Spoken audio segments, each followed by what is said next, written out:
வணக்கம் and welcome to 1008 soil project. கூலி மேராயஸ்தே ஸ்ரீ மகாமாரியம்மன் ஆலயத்துக்காக 1008 கோவிலேருந்து ஒரு பிடி மண் எடுத்துக்கிட்டு இருக்கேன். இன்னமும் சுப்பாங் எக்ஸ்பெடிஷனில் இருக்கோம். சுப்பாங் எக்ஸ்பெடிஷனில் 695வது ஆலயமாக ஸ்ரீ முனியாண்டி ஆலயம் கரகம் அழைப்பு என்கிற இந்த ஒரு ஆலயத்திலேருந்து ஒரு பிடி மண் எடுக்க வந்திருக்கேன். இந்த ஆலயம் இன்னொரு மகாமாரியம்மனுக்கு அழைப்பாக எடுக்கப்படுற, அதாவது ஆத்தாங்கரல் சொல்லப்படுற இந்த ஆலயம் ரொம்ப சாதாரண கோயில், ரொம்ப எளிதான கோயில். அந்த கால மக்கள் இன்னமும் வச்சு பராமரித்த ஆலயத்தை அழகாக ப்ரிசர்வ் பண்ணி இன்னமும் வழங்கிட்டு வராங்க. பல பேர் சொல்லுவாங்க இந்த தோட்டத்தில் இருக்கிற கோயிலெலாம் எடுத்துகிட்டு வந்து டவுனுக்கு வச்சிடலான்னு. ஆனால் சில ஆலயங்கள் அந்தந்த எல்லையில் இருக்கிற வரைக்கும் தான் அழகு, அதே நேரத்தில் அங்கே தான் விசேஷமே இருக்கும். ஸோ இந்த ஆலயத்தை பராமரிக்கிறவங்ககிட்ட நன்றி தெரிவிச்சுக்கிறேன். அடுத்து 696வது ஆலயமாக ஸ்ரீ மதுரை வீரன் ஆலயம் பி டிவிஷன் சிப்பாங் தோட்டத்தில் இருக்கிற இந்த ஒரு ஆலயத்திலேருந்து ஒரு பிடி மண் எடுக்க வந்திருக்கேன். இந்த ஆலயம் இன்னும் கொஞ்ச நாள் திருப்பணிக்கு போக போகிறேன்னு சொல்லியிருந்தாங்க. இந்த ஆலயம் ரொம்ப சிம்பிளாக ரொம்ப எளிதாக இருக்குது. அதே நேரத்தில் பராமரிக்கிறவங்ககிட்டையும் அனுமதி கேட்டிருந்தோம் ஒரு பிடி மண் எடுத்துக்க. முன்பு உள்ள காலத்தில் பார்த்தீங்கன்னா ஒரு கல் வச்சு தான் வழிபட்டு இருக்காங்க. பிறகு காலங்கள் மாறும்போது பரிணாம வளர்ச்சியில் அவங்களுக்கு சிலை வழிபாடுகள் உருவாக்கி வச்சு இன்னமும் மெயின்டைன் பண்ணிட்டு இருக்காங்க. இந்த ஒரு ஆலயத்தோட பின்புறத்துலேருந்து எனக்கு ஒரு பிடி மண் கொடுத்துருந்தாங்க. இந்த வேலையில் டெம்பிள் மேனேஜ்மெண்ட்டுக்கு நான் நன்றி தெரிவிச்சுக்கிறேன். இந்த ஆலயத்தை ஒட்டி கொஞ்சம் தொலைவில் கொஞ்சம் பின்னாடி போனோமா இன்னொரு ஆலயம் இருக்குது. 697வது ஆலயமாக ஸ்ரீ நாகம்மன் ஆலயம் பி டிவிஷனில் இருக்கிற இந்த ஒரு ஆலயத்திலேருந்து ஒரு பிடி மண் எடுக்க வந்திருந்தேன். முன்பு உள்ள காலத்தில் புத்து வழிபாடுகள் அதிகமாக மலேசியாவில் இருந்துச்சு. அந்த புத்தில் ஒன்று தான் இந்த ஒரு புத்துன்னு சொல்ல முடியும். ஏன்னா அவ்வளோ விசேஷமான இவங்களுக்கு தனிப்பட்ட விழாக்கள் நடத்துவாங்களாம். இங்கேருந்து ஒரு பிடி மண் எடுக்கிறதுக்கு அனுமதி கிடைச்சிருச்சு. மதுரை வீரன் ஆலயத்துக்கு உள்ள நிர்வாகம் தான் இந்த ஆலயத்துக்கு நிர்வாகம். ஸோ அந்த வேலையில் இந்த ஆலயத்துக்கு நன்றி தெரிவிச்சுக்கிறேன். அடுத்து நம்ம பார்க்க போகிறதுல மலேசியாவிலே மிக விசேஷமான கோயில்னு அடித்து சொல்லலாம்.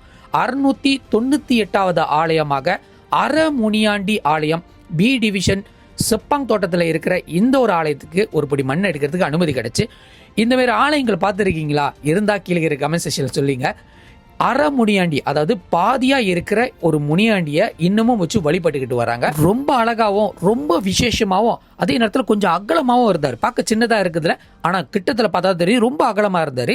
இந்த ஆலயம் ரொம்ப ரொம்ப விசேஷமாக இருந்துச்சு. எனக்கு அவரோட ஸ்தல வருஷ மரம் முன்பே இருந்துச்சு. அங்கேருந்து ஒரு பிடி மண் எடுத்திருந்தேன்.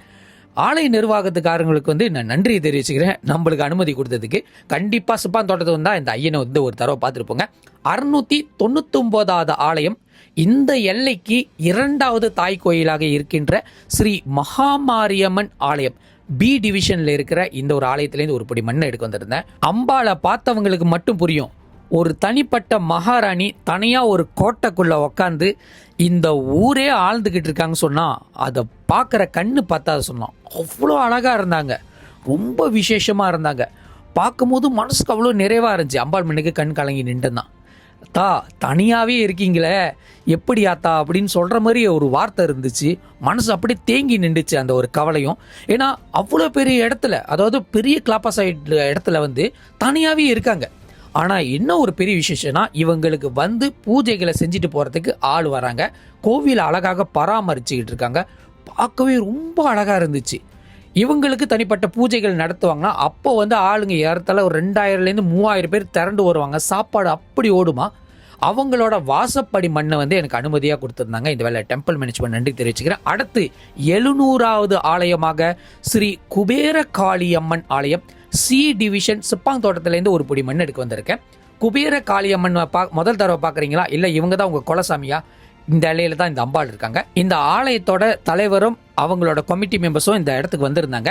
நம்மகிட்ட எல்லாத்தையும் விசாரிச்சுட்டு பிறகு அதுக்கப்புறம் இந்த எல்லையோட ஸ்தல விருச்ச மரத்துலேருந்து ஒரு பிடி மண் எடுக்க சொல்லி அனுமதியும் கொடுத்துருந்தாங்க. இந்த அம்பாளுக்கு முன்னுக்கு பார்த்தீங்கன்னா மதுரை வீரனோட வழிபாடு இருந்துச்சு. இவருக்கு பின்னாடி தான் ஸ்தல விருச்ச மரமே இருந்துச்சு. அந்த மரத்தை பார்க்கும்போது அது ஒரு கூஸ்மாமே வேற மாதிரி இருந்துச்சு. செம்பனை தோட்டத்துக்கு நடுவில் மெயின் ரோட்லேருந்து இந்த இடத்துக்கு வரத்துக்கு ஏறத்தாழ ஒரு 20 நிமிஷம் பிடிக்கும். அங்கே ஒரு காளியம்மனோட வழிபாடு இருக்கு. இதை பார்க்கும்போது மனசுக்கு ரொம்ப நிறைவாக இருந்துச்சு. இந்த வேலையை டெம்பிள் மேனேஜ்மெண்ட்டுக்கு நான் நன்றி தெரிவிச்சுக்கிறேன். இது போன்ற அழகான ஆலயங்கள் அவ்வளோ இருக்குது மலேசியாவில். அது எல்லாமே பராமரிக்கிறதும் பாதுகாக்கிறதும் நமது கடமையாக இருக்குது. அதுக்குண்டான வேலைகளை நம்ம செய்யணும். குறைகளை தவிர்த்துட்டு என்ன செய்யலாம் இந்த ஆலயத்தை பாதுகாக்கிறதுக்காக அந்த முயற்சிக்குள்ளே இறங்கலாம். நாளைக்கு உங்களை புதிய வீடியோட சந்திக்கிறேன். See you soon. Bye.